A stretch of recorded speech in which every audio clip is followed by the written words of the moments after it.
True wealth to me has changed over a period of time, particularly when I become an entrepreneur. Wealth, when I was working for somebody, when I was employed, wealth was the next bigger paycheck. It was always, the rat race type stuff. Once I became an entrepreneur, wealth was about how do I change the world? How do I stand for something? How do I leave a mark? And it ceased to be about the monetary side. It became more about, I suppose, influence or change or impact, I think is actually probably the right word. As you grow in your entrepreneurial journey, you start thinking, maybe it's about legacy or maybe it's about health. In fact, I think the older you get, it probably becomes more about health because you realize you can't do any of those things I've just said if you're unhealthy. So, and it works out that when you exercise and you eat healthily, your brain is sharper. So you enjoy more the stuff you do. Also meeting new people. So it becomes about experiences and being open to being influenced. But above all, for me, I think wealth means freedom. It's the ability to choose every day what I want to do. I mean, that is priceless. I don't get to sit in traffic because I'm going to some job I dislike, to work for someone I dislike even more, to only do the return trip to do the same thing. It's just working with people I like working with, working on projects I'm passionate about. I mean, I think if that's not wealth, it's pretty close to it. The Vuyos story is interesting one. I mean, I just left Microsoft. I was running my own software business with my business partner, and I kept on seeing this advert about Vuyo, this big dreamer guy, right? And he's selling boerewors rolls on the side of the road, and he grows this into a multi-billion rand empire. To be honest, I was convinced that Vuyo actually existed. I was certain that there's no way this is a fictitious story. It was such a well creatively done advert that I was sure that Vuyo existed. And then I Googled, only to discover Vuyo was totally fictitious. It was no Vuyo. It was dreamt up by these guys in Cape Town in an advertising agency. And then I promptly trademarked it. And I became Vuyo from that day on. Even my mother now calls me Vuyo. But interestingly, what happens a lot is a lot of people come up to me and say, dude, I saw the same advert. I wanted to do what you did. And I didn't. And I get asked that question so many times, I started asking myself, like, why did I do it? And honestly, I think it's just my mother's influence when she said to me, don't be an also-ran in life. If there's 5,000 people set out to run a marathon, 4,999 of them serve to legitimize the winner. They are there so that there's a number one. So always try and be a number one in whatever you do. And there it was. It was just brand equity sitting there. I think SAB had spent over 50 million rands on that ad campaign. And most of the kids were remembering, oh, Vuyo, he's such a big dreamer. And you could live your entire life, never create brand equity. And I just inherited it. And so that was, I guess, my journey. And interestingly, also when you watch the ad, there is one ad that also talks about wealth creation. I mean, it's a proper rags to riches story. Selling buri roll. I mean, there's nothing more quintessential than a buri roll. It's a 22 rand product. It's unpretentious.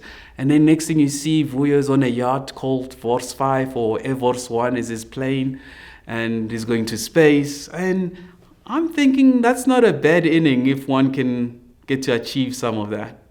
By the way, I've achieved probably 80% of it now, which is life imitating art, I guess. I think the shift for me considering wealth differently happened when I moved from being employed to being self-employed, or more specifically being an entrepreneur.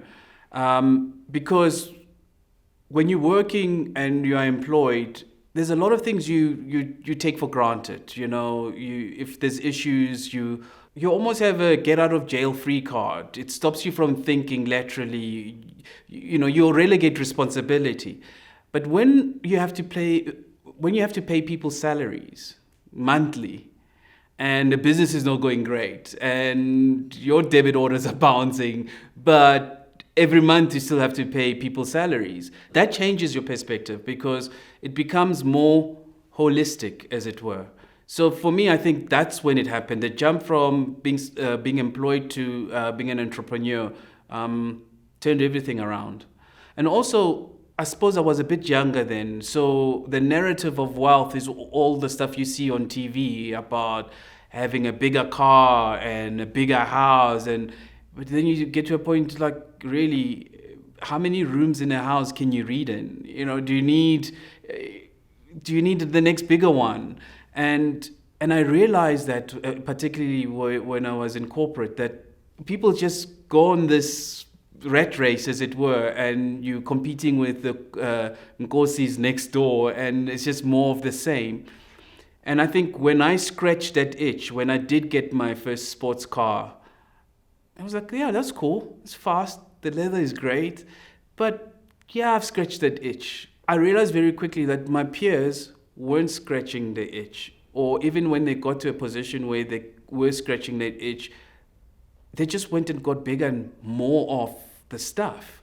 And to me, it felt a little bit like entrapment, because at some point the stuff you own ends up owning you, kind of thing. But I realized also what made me, I guess, a little bit different was how I was raised. My mom had a very impactful part in my life, in my journey. And she taught me, go out and change the world, stand for something. And therefore, what you start doing is that you realize that you can't go do great things if you're bound by material stuff. So very quickly for me, I just transcended that space.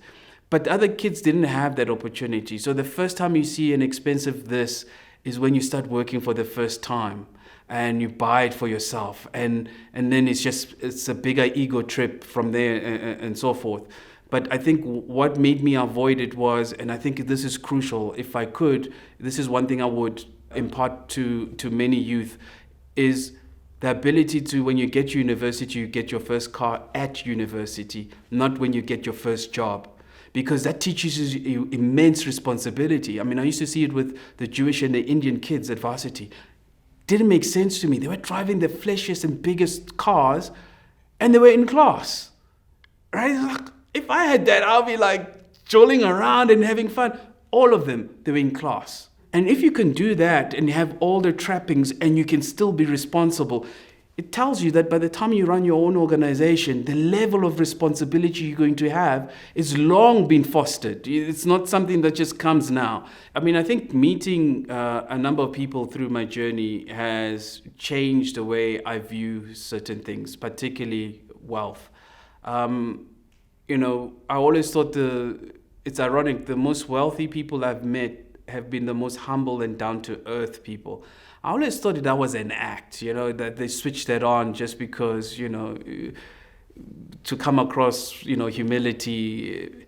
But you can't fake humility, or at least you can't fake it for a prolonged period of time. One of the guys I can't mention for obvious reasons, I think the wealthier you become, the more limelight you don't want to have. But I remember this chap. I get a call from a friend of mine. We had gone to a overseas trip for work. A company had taken us there. So when we got back, we became friends on the plane because he wouldn't shut up, and it was an 8-hour flight. So we became friends. So he calls me when we get back from the trip. A couple of months later, he says, "Listen, I need you to come meet this chap. He's going to call you, and this is a heads up. He's going to give you a call, and he wants you to come meet him." I'm like, okay, cool. But I'm like, the only guy with that name and surname, is it that same guy, the gazillionaire guy? Because that's the guy. I roll my eyes thinking, Justin is just... And then I get the call. Says, "Are you Miles?" I'll go, "Yes." And says, "Listen, I'm starting a new business, and I'm looking for some people to think tank it with me. I want to get some fresh perspectives on this. Do you have some time? Can you come over?" And I'm like, "Sure." Then the next thing he says, "But I can't pay you." I'm like, firstly, I would have done it for free. just to be in the presence of this gentleman would have been just worthwhile in itself. But the fact that he went that far to say, I won't pay you, that was kind of odd to me. I was like, really? Anyway, so I get to his office and he introduces everybody. But what struck me about him more than anything, his eyes were piercing blue. But he's in his, I think, late 60s. The energy he had. And I mean, this guy is successful by any measurement, right? But he was so intoxicated by the youth in the room. He was feeding off the energy of the younger guys. And I thought, wow, that's what it takes. He's not, in some plush, fluffy room somewhere and smoking a cigar. He's amongst the energy. And I thought, okay, that's the secret ingredient. You just keep, using the youth's energy and you keep doing new stuff. And I thought that changed my perspective to a point that now I run a food accelerator and I'm surrounded by young food creatives. And I get it. I genuinely get it. You meet a young guy who's working on something, he spent all his money building this piece of tech and he's got nothing, but he's poured his soul into this. And the energy you get from them. And when you read newspapers and it's all doom and gloom and you've left a meeting with that guy, there's no way your world can be the same. Interestingly, like, for example, some of the people I've met in my journey have made me realize that creating wealth, to what purpose is it? Because you can't take the money with you, right? So is it leaving the world a better place than you found it? I think there's a lot of that. But isn't it interesting that almost always, at some point when really wealthy people realize that they can't take the money with, either they give it away or they put it in a trust, or ultimately they get a statue or name a building after themselves, right? And I think, and it's mostly men. I've never met any a woman who builds her own statue or puts their name on a building. Maybe it's a miss, maybe it's an opportunity. But I think it becomes about legacy. There's a point where, you want the world to know that you were there and therefore it is better because you've existed. And I think the more evolved you become, that becomes more important to one, because no amount of artwork or cars or houses are you going to be able to take with you. So the memory of the stuff you've done becomes more important. I think I'm privileged in a little bit to have had this insight before I'm old, decrepit, and have all the money, and I think, what am I going to do now? Believe it or not, it's actually more enjoyable to have an impact on someone's life now when you can see their journey. Because it only takes one person to have an impact on your life. It took one person to have an impact on mine. And I remember it because my mother won't let me forget it. She was at work one day. She was working at the copier machine, printing some documents for the big bosses. And one of them came, saw it at the printer and says, "What does your son do?" She says, he's in primary school. The other one is in high school, but my youngest is in primary school. And the guy said, "You know what? If you can get him a school, we'll pay for it." So she spent the next 2 days hustling for a school, and she found me a school, St. Benedict's, which was one of the first multiracial schools back then. That one guy just taking an interest ultimately changed my life. So I'm very aware that it's not always the big contributions that necessarily make the change. It's sometimes just you taking one guy, just one personal interest, and then it just rolls forward. I think wealth is definitely an enabler of happiness. If anyone tells you differently, they're being disingenuous. I think definitely, but it's what or how you use that wealth. To whom much is given, much is expected.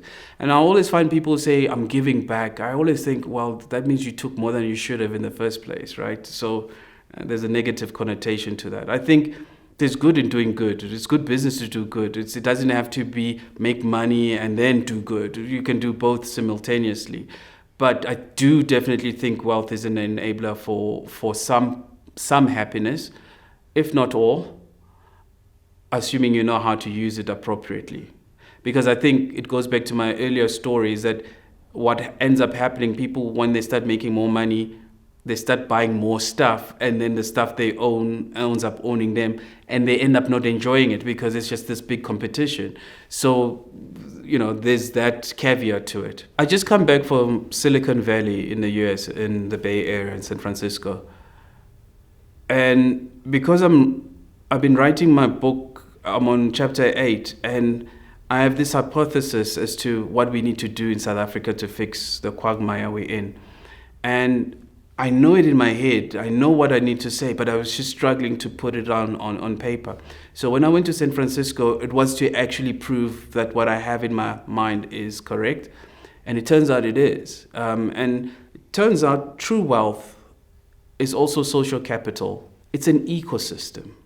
It's being born in the right environment with the right family who've got the right extended family members and then you go on to go to the right school with the right university, and therefore go on to found your own business with a co-founder you met in that right school and university. That's how true wealth operates. Do you think you can insert yourself after the fact? You may be able to achieve it, but it's damn near harder to achieve it if you are not born into the correct social with the right social capital. Now, it's clear as day to see in San Francisco. In fact, as soon as you drive into Stanford, your IQ, you feel it going up by 3 basis points because it's just, because the kids who go there, their parents started companies. So when they start a company, they've got someone to A, go ask for advice, B, someone to fund them, but C, they're plugged into the ecosystem. So you go to Stellenbosch, it's exactly the same thing. In fact, to a point that Stellenbosch shares the same colors, the university, as Stanford, ironically. It's also got the canopy trees. It's also got old money. It's also got people who started stuff who go to a very prominent institution. The thing is, though, how do we broaden that so that a Sipho and a Temba can participate in that, so that he can also start building that ecosystem? Because that's seemingly the only way. There's a reason why Stanford has created more billion-dollar companies than any other place in the world. It works. So you could argue the same thing. Did you know that after Wits University and UCT, Stellenbosch University has created more billionaires in South Africa? Such a small institution in such a small little town. Amazing. And that, when you get to that point, that is true wealth, because it becomes generational. It becomes less about money, it becomes about the social capital, the ability to pick up a phone call and say, that's what true wealth is. So changing things in South Africa starts with the guys who've managed to do it. And the guys who managed to do it in the toughest time in South Africa, in the 80s, in the 90s, they've gone to build the Mediclinics, the ShopRites. We've done it. There's no secret ingredient there. We've done it. So the code exists, right? How do we remind those guys when they did it, how to imbue that same energy to the next generation? Because if we don't do that, I think their wealth is in jeopardy. Because if the country is not humming, no matter how much money you have, if the economy is not growing, it becomes kind of pointless, right? So for me is, how do we take all that wisdom and pass it on to the next generation who are hungry? Because those guys are now in wealth preservation mode. I'm in wealth creation. So I've got the energy to take a little bit more risk. They can't, because, when you've got a big pile, you now start caring about what happens to it. Me, not so much. I'm willing to take the chances. I'm willing to make sure that the landscape is a little bit more equitable. That, you judge by your idea and not the context from which you come. And that's exactly how Silicon Valley works. It's gotten to a point where Social capital is actually, if I were to distill it in one word in English, it's trust.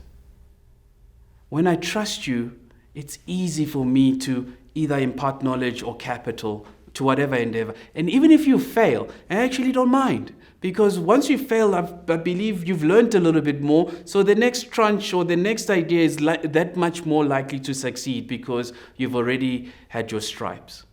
If I look at young guys coming up, the one thing I would say to them is, dude, it's okay to fail.